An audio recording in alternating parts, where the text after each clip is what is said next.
Magandang araw, sambayan ng Pilipino. Magandang araw, mga kababayan.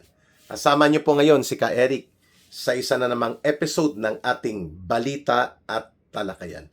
Uy, mga kababayan, nag-aabang ang lahat dito sa pagsisimula ng impeachment trial ni Vice President Sara Duterte at ito po ay sa Senate Impeachment Court. July 6 ngayong araw na ito. Wala pa po tayong latest update kung napalitan na ba sa Senate rules on the impeachment trial na ang magiging presiding officer ay mas preferably may training sa pagka-abogado or abogado talaga at mayroon pong kakayanan na mag-preside sa impeachment court na ito na may integridad. So, kung hindi po nila babaguhin ang Senate rules, hindi naman kasi malinaw sa saligang batas na sa Vice President and other impeachable officials, ang sino mag-preside as impeachment court judge?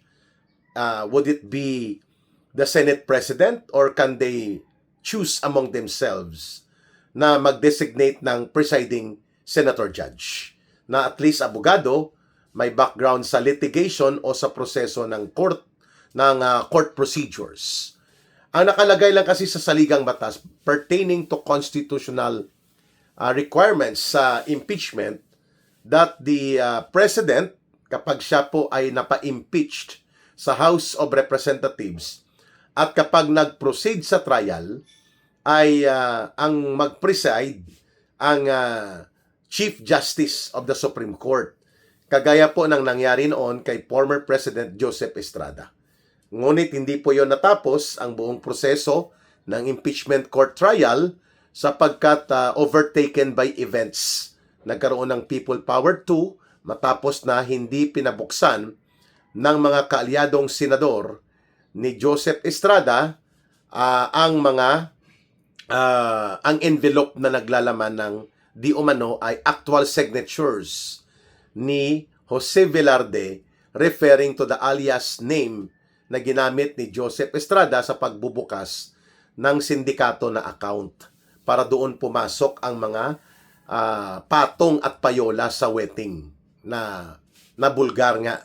At dahil pinigilan yung revelation of the evidence, nag-walk out ang mga senador na kontra kay Joseph Estrada, nagkaroon po ng people power sa buong Pilipinas.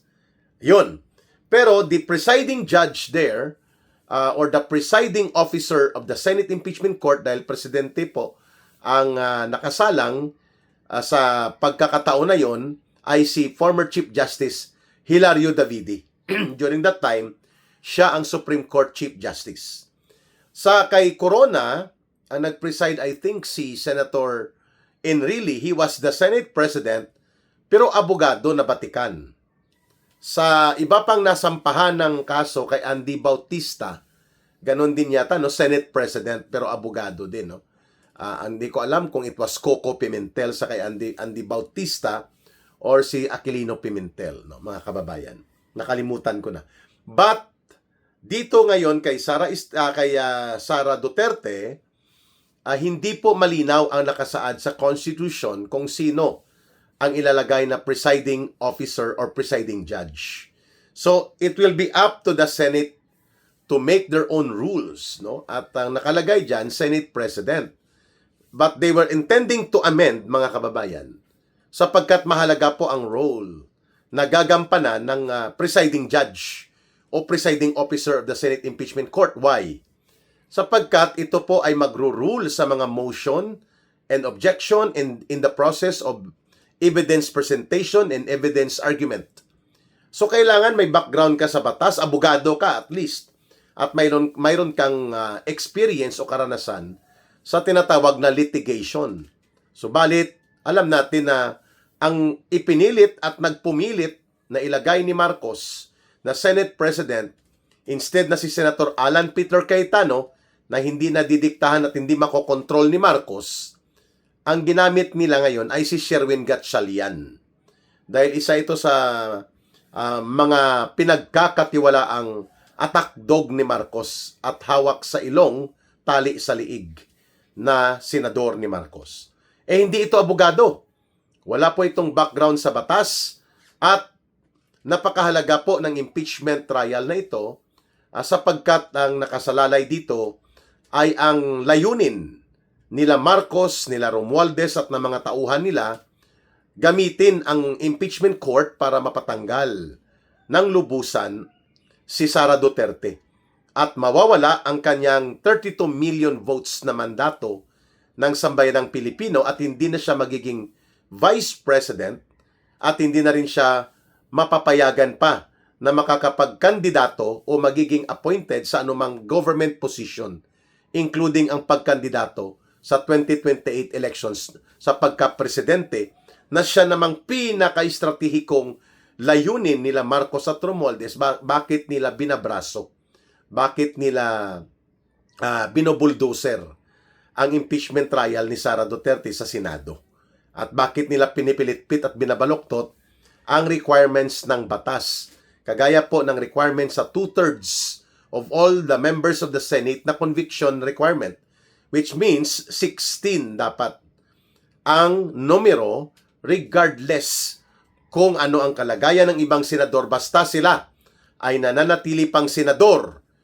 Halimbawa, hindi nag-resign, hindi namatay, hindi na-expelled sa Senado, walang final conviction sa court of including sa Supreme Court at sila ay nakakulong lamang o nagtatago dahil sa kalagayan nila and they are not yet removed from the Senate in any of the legal and constitutional basis na binanggit ko, senador pa rin po sila.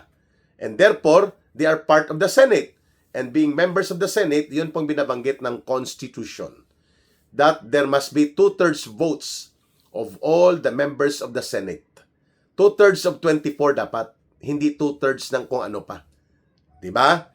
Pero pilit na binabaloktot at pinipilitpit yan nila Marcos at nila Romualdez at ng mga propagandista nila. Kaya naman, napakahalaga po ang presiding judge or presiding officer in the impeachment court sa Senado. Lalo na kung ang layunin dyan ay gamitin ang impeachment trial na ito para lubusang dikdikin at durugin ang pagkatao, ang dangal, ang integridad ni Vice President kahit na binabaloktot ang mga rules of evidence at requirements of evidence and testimony. Kung hindi alam ng presiding officer ng impeachment court yan, at palulusutin nila dahil may 13 na numero, itong 13 na kulto Judas ng senador ni Marcos, they can do away with the rules and procedures of evidence and yung objective trial. Mahalaga po ang papel dyan ng Senate Impeachment Presiding Officer. Kaya naman kung walang tinatago sana dito, di dapat tinayaan na lang nila na ang presiding judge will be a lawyer. It will be Senate President or it will be Senator Alan Peter Cayetano kung totoo na hindi dinidiktahan ni Marcos at kinokontrol ng Malacanang ang takbo at daloy ng organisasyon at operation ng Senado, partikular sa mga mahalagang usapin kagaya ng impeachment trial. Hindi eh. So, ang plano talaga ay gamitin ng impeachment court itong unang araw pa lang ng pagsasalpukan sa trial upang mawendang at magkaroon po ng gross disadvantage ang team ni Sara Duterte, lalo na kung baluktot at walang alam sa batas ang namumuno ng proseso ng trial. For that matter, itong kalagayan na si Sherwin Gatchalian ang mag-preside ng Senate impeachment trial na hindi siya abogado, walang background sa court litigation, judicial process, and legal doctrines and principles. Hindi kagaya ng isang abogado. So okay lang ba sa inyo na si Kiko Pangilinan? Siyempre hindi okay. Bupols yun eh. At saka bias yun eh. Nagdeklara na yon ng kanyang paninindigan na talagang ipapakonvict nila si Sara Duterte by come hell and fire, no? Mga kababayan. So, kagaya ni Virus yan eh. At nila Bam Aquino. So, okay ba si Chis Escudero? Maybe. Pero mukhang hindi pa sigurado na si Chis Escudero. Okay ba na si Marcoleta? Okay din. Pero ipapakulong na nila anytime today or anytime tomorrow kapag lumabas na ang arrest order from Sandigan Bayan. At okay ba si Alan Peter Cayetano? Okay na okay. Kahit sabihin natin na siya ay may kiling sa mga Duterte, pero mas malinaw at mas objective po ang proseso ng kanyang pagdadala ng pagdating sa kanyang propesyon bilang abogado. At okay din ba si Senator Pia Cayetano? Pwede rin, no? Kasi abogada din siya, mga kababayan. But to stick with Gatchalian, na hindi abogado, walang background sa litigation, judicial processes, at walang background sa legal doctrines, at alam natin na tali sa liig, hawak sa ilong ni Marcos, ay lalo na pong walang kwenta ang trial na yan, no? We hope na magkakaroon ng consensus sa Senado ngayon at for once and for all, ayusin ang trial na ito at wag naman gamitin ito para lumpuin o paralisahin ang political influence and political value ni Sara Duterte just because takot na takot sila Marcos at Romualdez na manatili po sa poder bilang Vice President si Sara Duterte at hindi nila kakayaning tatalunin ito in a fair and democratic real elections pagdating po ng 2028 o kahit sa anumang pagkakataon na magkaroon ng snap elections. Alam natin po na hindi nila kakayanin ang political influence ni Sara Duterte na may kaakibat po na suporta dyan ng taong bayan sa pagmamahal ng mamamayang Pilipino, ng mayoriya ng mga Pilipino sa tatay niya na si former President Rodrigo Duterte. Hindi po yan maitatanggi, hindi po natin yan maidiskwento sa katotohanan na ang Sara Duterte candidacy and Sara Duterte campaign should there be elections at hindi po siya matatanggal sa impeachment court na ito na desisyon ay kampanya din po yan ng pagtataguyod ng mamamayang Pilipino sa kanyang tatay na si former President Rodrigo Duterte. All the more na mataas po ang chances of victory of a Sara Duterte presidency in 2028 or in any elections na gagawin. Ayan. Kaya naman, ito na po ang simula ng operations paglalansag kay Sara Duterte o pagdudurog kay Sara Duterte. So bantayan natin, how will the Senate Impeachment Court conduct the impeachment trial? Pangalawa, mga kababayan, huwag po nating kaligtaan na ang impeachment trial na ito, ang minimum tactical political objective ni Marcos dito ay mapalabas na ang issue ay tungkol kay Sara Duterte. Sa kanyang issue, sa Mary Grace Piatos, sa confidential fund, at kung ano pang mga issue tungkol sa kanyang tantrums, sa kanyang psychological stability, at sa kanyang mga ginawa na pag-abuso daw sa poder at pondo. These are allegations na ginagamit nila sa loob ng 3 taon na dinudurog nila si Sara Duterte. Pero all survey na ginawa, social political surveys, nagpapakita po ng trusted at pinagkakatiwalaan na public official sa Pilipinas, si Sara Duterte pa rin po ang pinakamataas. Habang lugmok sa negative 15, negative 14, may negative 27 pa nga sa Publicos Asia, ang buong gobyerno ni Marcos Jr., si Sara Duterte, in spite of all attacks, mga kababayan, siya pa rin ang nangunguna sa hanay ng anumang mga survey sa politika kung ang pag-uusapan ay ang pagtitiwala at pagtanggap ng mga mamamayan bilang pinuno ng gobyerno o ng pamahalaan. Kaya naman, nothing new is expected na magiging kapanapanabik na kunwari ma-prove nila kay Sara Duterte sapagkat ang tactical objective ni Marcos diyan ay hilain ang atensyon ng taong bayan mula sa patuloy na paniningil at panawagan ng pananagutan at kaparusahan sa mga sangkot sa flood control scam na pinakamalaki na iskandalo ng pangungulimbat at pangungurakot sa kasaysayan ng modernong politika sa Pilipinas, na ang mastermind na itinuturo ng pangyayari, kaganapan, testigo at mga ebidensya none other than Marcos himself and Martin Romualdez. The minimum objective of bringing into the public itong trial ni Sara Duterte sa impeachment court is to bring away or pull away, hilain palayo kay Marcos at kila Romualdez ang atensyon ng publiko patungkol sa marumi at bulok na pananagutan nila sa flood control scam na umabot ng 1.9 trillion pesos. That is the minimum tactical political objective of Marcos and Romualdez.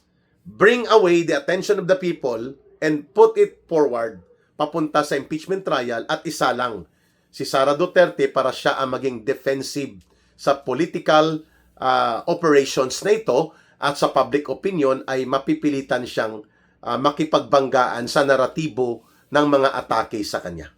Wala pa nga, hindi pa nagsisimula, ay may mga pari na po, no, na bulastog, no, na kapag Iglesia ni Cristo nagrally, weaponization of religion daw and protection of political objective sa kanilang kabaro o kapanalig o kapatiran, referring to Iglesia ni Cristo. Pero pag simbahan katolika ang mamerwisyo sa EDSA at magpakita ng kabulastugan sa politika na pangingialam, like itong pare na si anong apelyido, Bong Sarabia. Hindi ko alam kung Bong Sarabia o Bongbong Marcos Sarabia. Nakasuot siya ng sutana at inakyat niya, itinaas niya, at may t-shirt siya back to back pa nakalagay. Convict Sara now, no? Kolokoy din itong pari na to, no? Ginamit pa niya ang kanyang habito, ang kanyang sutana upang magpalabas ng lason ng politika. No, sarap sa buyanto ng red wine, ano? At malasing sa kanyang pagiging bulastog na pari. Itong si Bong Sarabia na walang pinagkaiba ito sa mga pari na kasabwat na mga hilaw na komunista like itong si Robert Reyes. Itong kasabwat din ng mga komunistang urban operatives na si Flavie Villanueva. These are influencers and propagandists na nasa kampo ni Marcos at ginagamit ang kanilang habito, ang sutana, ang pulpito para magpasabog ng lason. Anong tawag dyan? Hindi lang po yan weaponization of religion and religious authority. Ang tawag po dyan ay bigotry, katarantaduhan at kaipokrituhan sa loob ng simbahan. Yan. So, expectedly, kapag naglarga na ang impeachment trial laban kay Vice President Sara Duterte, ang una kasing mag-present yan, in the next maybe 20 days or 30 days, mauuna mag-present ang prosecution, ang House Prosecution Panel nila. At gagamitin nila yan na pagkakataon para magkaroon ng psychological or mind conditioning. Ang tawag po dyan, IO, Information Operations, na i-implementsya nilang tao na kapag dumating na ang mga ebidensya at totoong mga pagpapakita ng counter-narrative at depensa ni Vice President Sara Duterte, durog na ang kanyang pagkatao. Yun ang objective dyan. And nawala na ang atensyon ng mga mamamayan sa flood control scam at sa pangungurakot at involvement ni Marcos at nila Romualdez at mapupunta na kay Sara Duterte. That is the minimum political objective dyan. So dahil mauuna sila, ang House Prosecution Panel, they will dictate and they will influence the tempo ng mga presentation na ito, mga kababayan.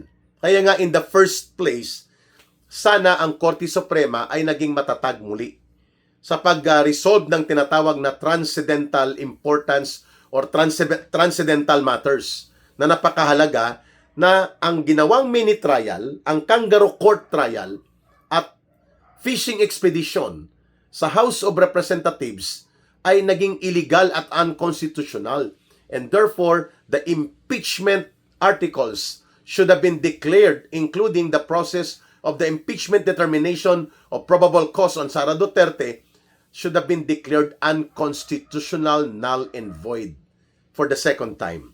At may pending petition yan sa Korte Suprema. Mismo galing sa defense team ni Vice President Sara Duterte. And yet, no ruling about that. Wala. Nada, sarado. So expectedly, mag-proceed ito.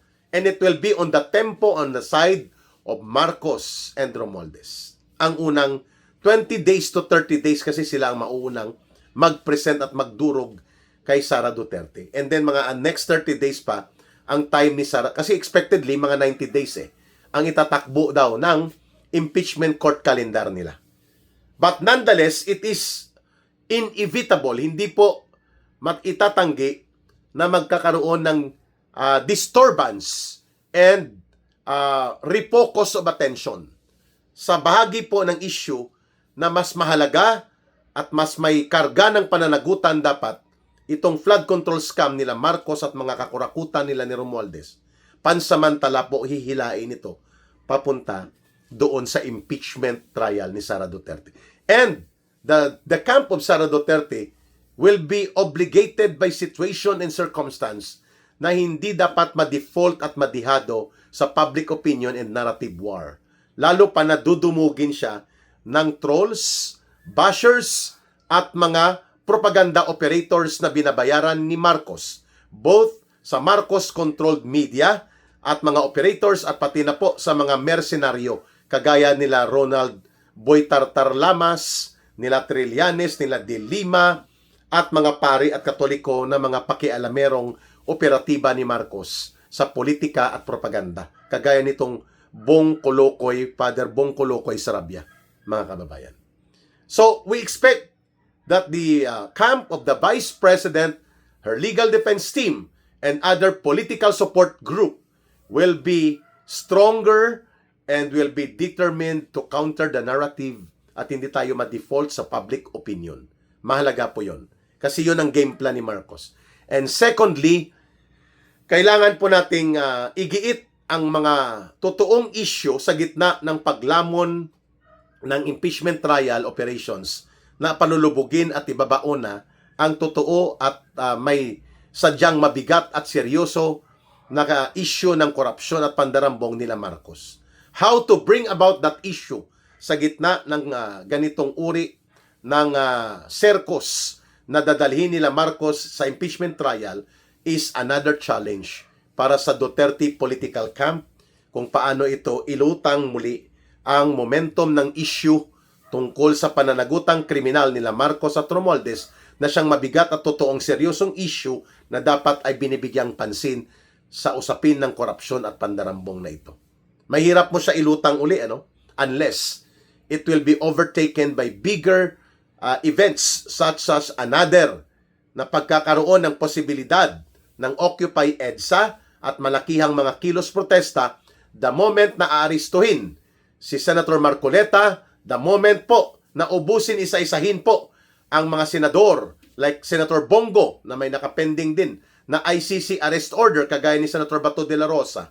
At lahat ng ito makikita natin na walang pakundangan at walang pag-aalinlangan sila Marcos at ang mga instrumento ng panunupil niya, si Ombudsman Boying Rimulya na attack dog ni Marcos at itong sila Matibag sa NBI, all of them are like vultures and mga leon at tigre na uhaw na sagpangin ang demokratikong pagkilos ng mga mamamayan sakali pong manindigan sila na ipagtanggol ang Vice President. Well, that is the challenge that we are facing right now, mga kababayan. Real challenge. And we only have prayers and miracle of God and the people, ang mamamayang Pilipino na ating sasandigan, Diyos, Panginoon, at dasal at pagtitiwala na may maninindigan at paninindigan ang taong bayan na darating. Pray unceasingly and move consistently with a belief that with God's miracle and intervention and with prayers and trust to the people, ay may pagtatanggol po natin ang ating Vice President at ang kanyang mga karapatan at ang kanyang kabutihan bilang susunod na leader ng bansang Pilipinas upang iahon ang gobyerno, ang bayan at buong mamamayan kasama ang taong bayan sa pag-unlad at kapayapaan. Maraming salamat sa inyong pagsubaybay at pagtangkilik sa Ka Eric Celis YouTube channel. Mabuhay po kayo at mahalin natin ang bansang Pilipinas. Walang ibang magmamahal nito kundi tayo ring mga Pilipino. Maraming salamat muli. Bye for now. Ito po si Ka Eric. Mabuhay!